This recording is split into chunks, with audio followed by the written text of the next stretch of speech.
Olá pessoal, tudo bem com vocês? Mais uma vez estamos aqui para abordar um assunto bem especial aí, em uma pauta, e recebendo aqui o Dr. Antônio Castro, mais uma vez aqui conosco. Espero que todos estejam bem. Seja muito bem-vindo mais uma vez, doutor. Obrigado, é um prazer sempre estar aqui, trazendo informações sobre o direito do consumidor, principalmente. E hoje temos uma pauta interessante, né?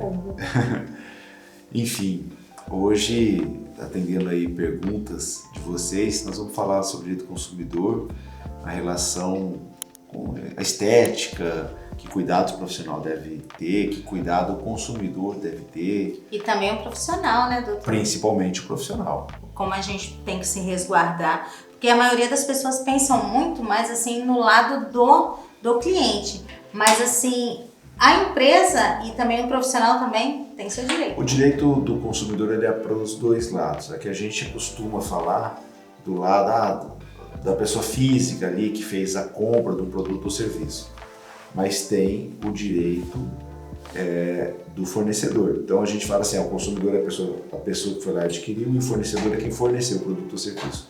Quando eu uso esse termo fornecedor, só para acabar um pouquinho com a tecnicidade, é aquela pessoa que está fornecendo qualquer tipo de produto ou serviço. Pode ser o banco, o açougue, a esteticista, dependendo da situação, o advogado, e uma série de itens, de serviços, né, que são colocados à disposição do consumidor.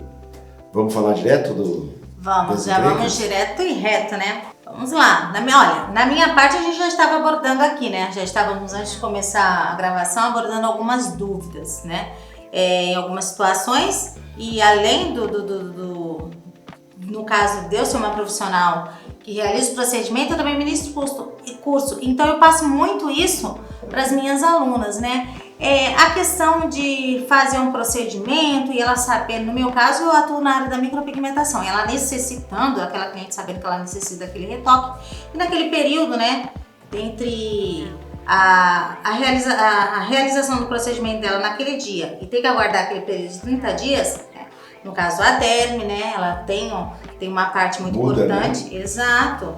E o organismo, ele tem o seu fator principal de expulsão, e ela sabe que ela, no caso, ela tem que voltar depois de 30, no máximo 40 dias, para poder realizar o retoque. E no caso, só que graças a Deus eu não passei muitos perrengues em relação a isso, digamos assim.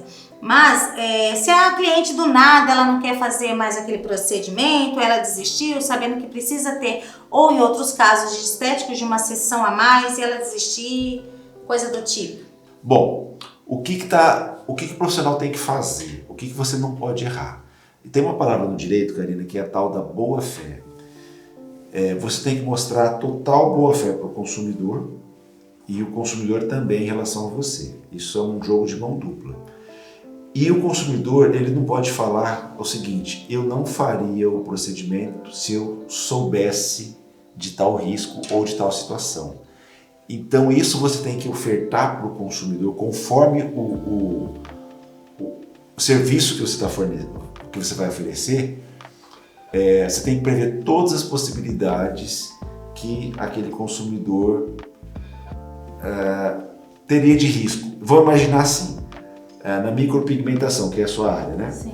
Então, bom, pode tomar sol? Não sei, estou perguntando. Mas se não puder, já coloca num papel ou num aviso que esse consumidor vai receber no WhatsApp, na mídia dele, enfim, ele vai saber. Não posso tomar sol, não posso ir para a piscina, eu não posso esfregar a bucha, se a minha pele for muito oleosa, não sei o que, se eu fiz cirurgia, enfim, se eu tenho alguma alergia na pele. Então tudo isso você tem que prever e avisá-lo previamente. O que não pode acontecer, por exemplo, o consumidor chegou, fez o procedimento e falou: ai, que lindo, adorei, agora eu vou para a praia. Não, você não pode ir para a praia. Mas o consumidor fala: mas eu estou fazendo porque eu vou para a praia. Mas a pessoa descobriu depois. Isso pode dar um problema, pode dar um BO, vou usar esse termo. Por isso que é muito importante no meu espaço, principalmente eu também passo isso para as minhas alunas, a importância da ficha de anamnese, né, para a própria cliente, aqui o exemplo que eu já tinha mostrado para o senhor, a ficha que a própria cliente, ela assina, ela lê, você explica verbalmente, mas ela também ensina. Isso daqui é uma proteção importante? Isso é importante, e é importante em alguns casos, sabe? A pessoa que vai fazer botox, harmonização, peeling de diamante, de aquilo, você colocar também que tipo, em alguns casos, claro, você tem uma ficha que você vai estar anotando o que você fez, que medicamento ou que lâmina de repente você usou. Porque a pessoa, vou imaginar uma situação bem grave, tá? Vou imaginar que o procedimento estético gerou um pouquinho de sangue. E de repente aquela pessoa fala que pegou AIDS no seu estabelecimento. Você fala, não, aqui é tudo esterilizado, eu uso agulha tal, eu faço assim, isso tudo é legal. A esteticista, no caso, o profissional da saúde que mexe com essa área de beleza, ele tem. Então, no meu caso é só descartável.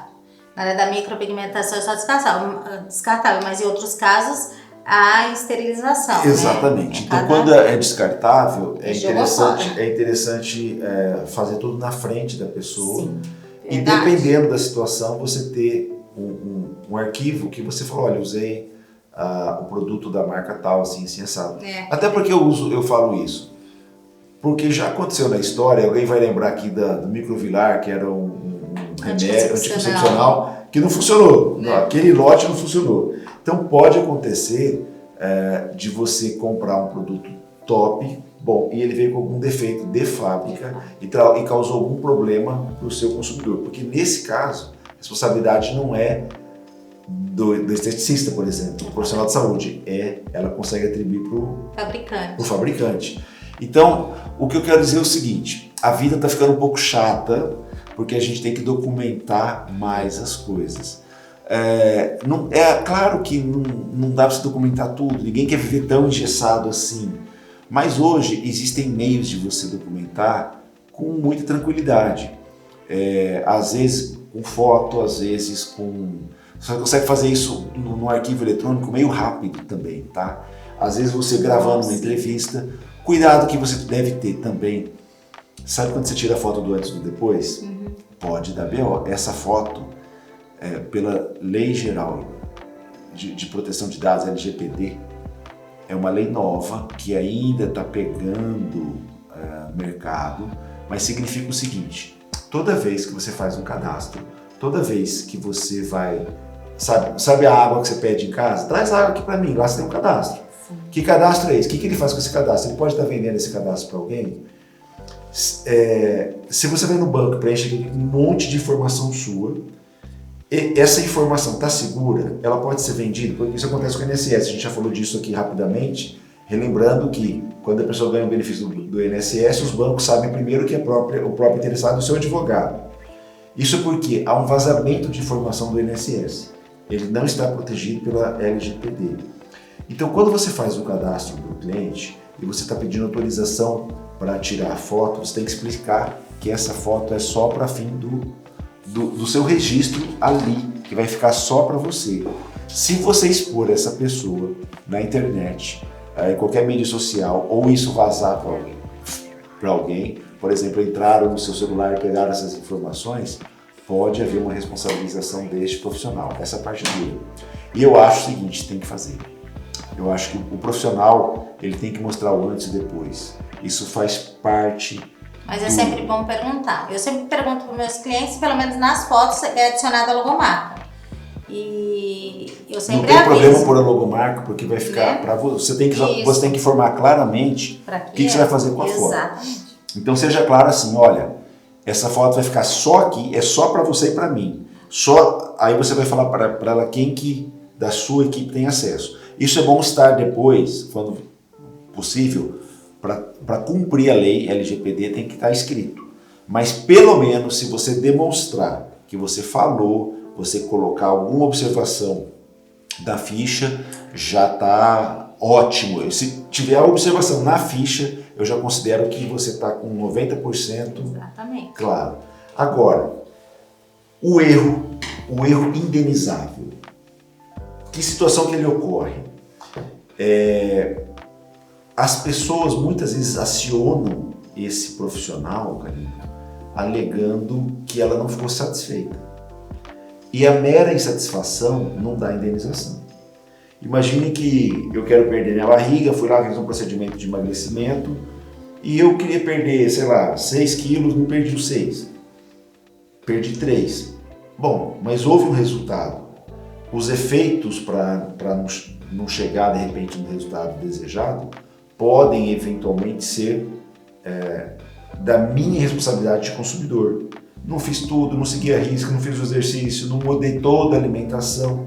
Se a clínica, por exemplo, comprovar que ela deu as orientações, que quando a pessoa quis, ela foi atendida nos horários corretos, ela se exime de uma responsabilização.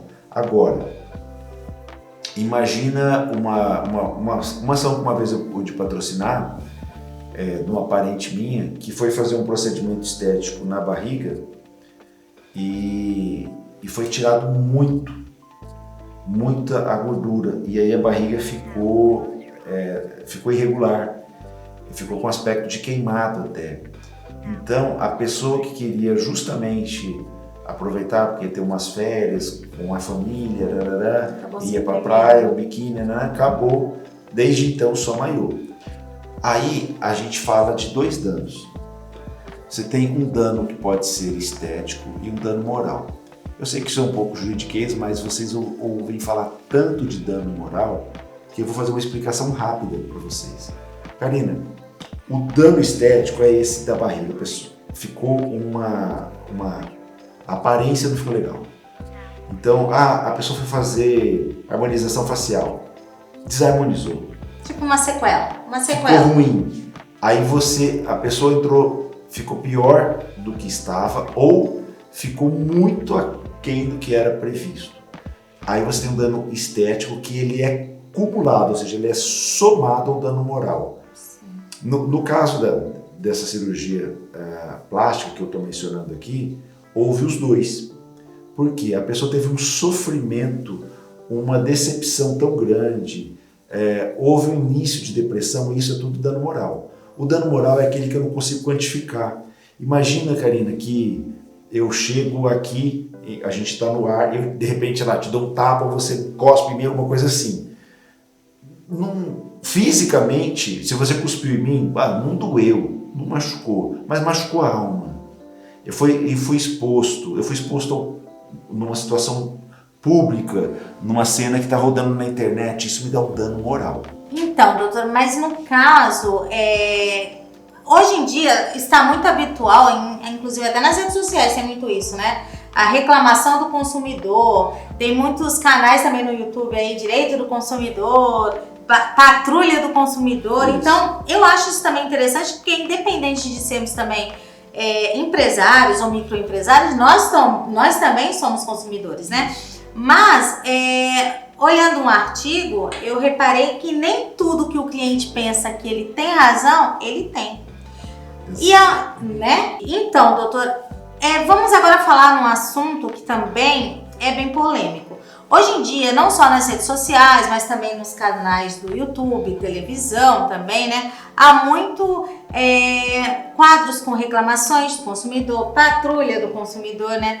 No quais o consumidor ele vai reclamar por determinado serviço daquela empresa, alguma coisa do tipo, né? E algumas coisas eu vi que, sinceramente, algumas coisas têm texto, outras coisas não têm contexto. O que ocorre muito nisso é o cliente achar que em tudo ele tem razão. Então aquele bordão, o cliente sempre tem razão. E em alguns casos o cliente não tem. E quando ocorre do cliente fazer uma reclamação, adicionar o nome daquela empresa, daquele profissional nas redes sociais, e ele está errado e no caso a empresa ou o profissional provar ao contrário. Então, essa questão de usar as mídias sociais para reclamar tem que ter muito cuidado. Primeiro, algo que nenhum consumidor deve fazer é expor com vulgaridade, com ofensa, porque se por acaso for demonstrado que aquilo que o consumidor expôs não era verdade, esse consumidor ele já vai ter que pagar uma indenização belíssima. Ele vai ter que tirar os vídeos do ar, E ele pode responder também criminalmente, porque eventualmente aquilo pode ser visto como calúnia, injúria ou difamação. Olha só a encrenca. Aqui em Cuiabá, por exemplo, tem algumas mídias, né, no Facebook e outros, só de reclamação. Tudo bem se você vai reclamar, mas não se esqueça que sempre tem que dar oportunidade para outra parte manifestar. Aconteceu um caso uma vez que foi assim, a pessoa estava reclamando de um determinado restaurante, então essa pessoa chegou e fez uma postagem e o restaurante respondeu. Primeiro foi na mídia do próprio restaurante. A pessoa, não satisfeita com aquela resposta, pegou e fez a mesma reclamação numa outra mídia. A pessoa foi lá e respondeu também. Saiu do Facebook, foi para o Google.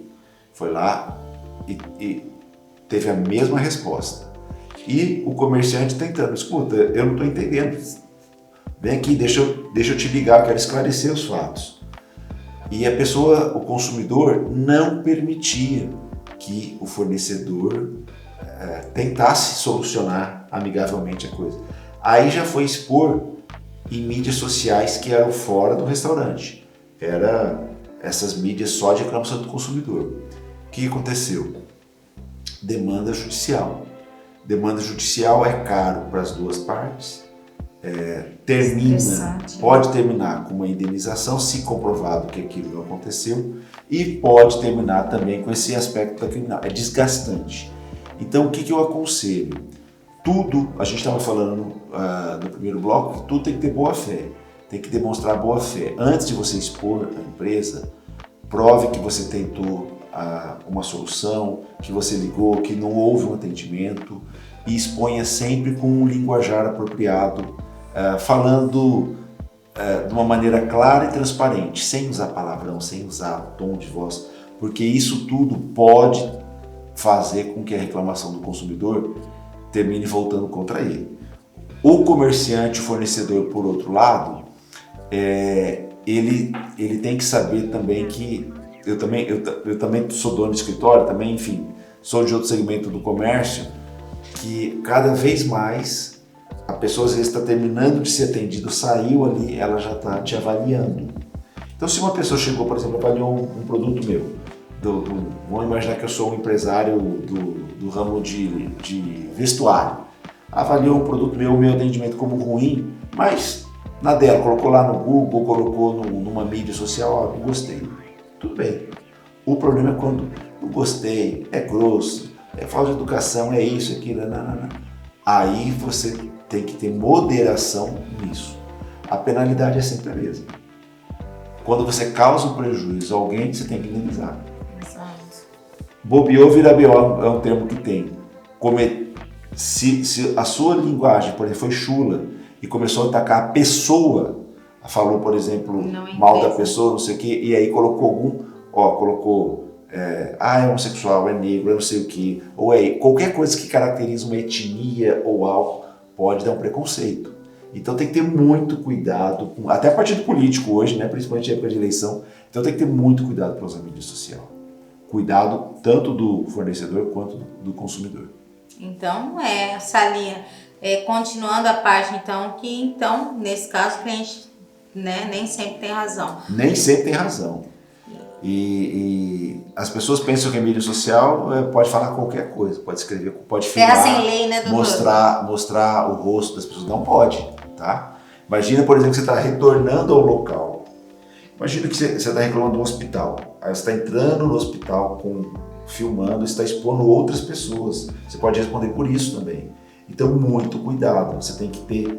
Quando a pessoa vai fazer algo assim, ela tem que estar com a mente fria. Não pode estar no calor da emoção, porque vai dar problema. Imagina, por exemplo, que alguém está entrando no hospital, sangrando, numa situação vexatória, e caiu nessa câmera do fornecedor, do cliente, reclamando de outra coisa.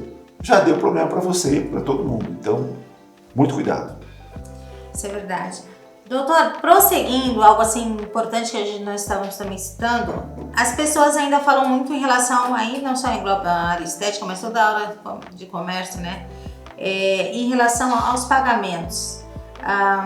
cartão de crédito, no débito, se é o mesmo valor, se pode estar efetuando. As pessoas acham que não, que a empresa tem que realmente pagar aquele valor, independente, tem que ser aquele valor X, independente de ter efetuado. Da forma de pagamento. Né? Dependendo da forma de pagamento. Isso aí, Karina, é algo que é um jeito que o consumidor pensa que tem, mas não tem. No passado existia uma lei, salvo engano, ela foi revogada na presidência do Temer, que falava assim: o preço no crédito, no débito, no dinheiro é um só. Se você vai parcelar no cartão de crédito, pode ser diferente. Essa era a lei. Aí mudou e muita gente não se deu conta que essa lei caiu. O que acontece? Vamos supor que você vai pegar um aparelho, vamos imaginar aqui um celular.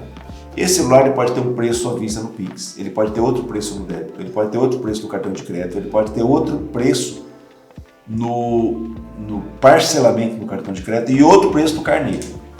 Hoje pode. Uma coisa interessante, pela lei, todo comerciante é obrigado a aceitar apenas, assim, pelo menos o dinheiro.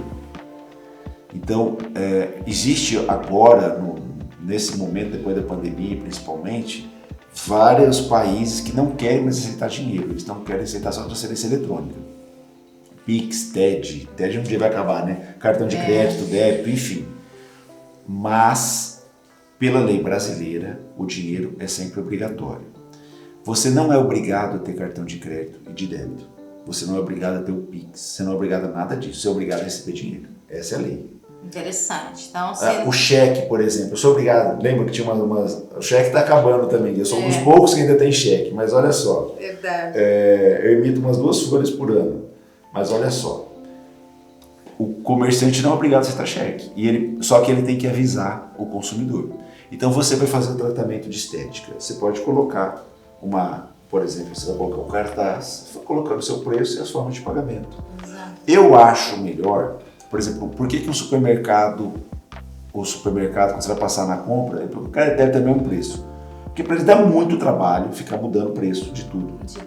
E eles preferem assumir o ônus do custo do cartão de crédito, por exemplo, e fazer o mesmo preço, crédito, débito ou Pix. Mas isso é opcional. É uma opção do comerciante, conforme a necessidade dele. Entendi. Então, olha, para quem não sabia, agora fica sabendo. Né?